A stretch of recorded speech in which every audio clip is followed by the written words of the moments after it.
বিশ্বনবী পাগলের মতো একবার হাউজে কাউসারে যাবেন, একবার সিরাতে যাবেন, একবার পুলসিরাতের দিকে, একবার হাউজে কাউসারের দিকে পাগলের মতো দৌড়াতে থাকবেন। তার কোন গুনাহগার উম্মত যাতে জাহান্নামে ঢুকে না যায়।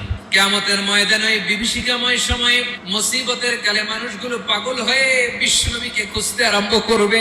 সবাই মিলে বিশ্বনবীর কাছে যেয়ে বলবে, ইয়া রাহমাতাল লিল আলামিন, দেখেন আমাদের কি অবস্থা, কি কঠিন বিপদে আমরা আছি, দাঁড়াতে পারি না, সূর্যের আলোতে ঘেমে হয়রান।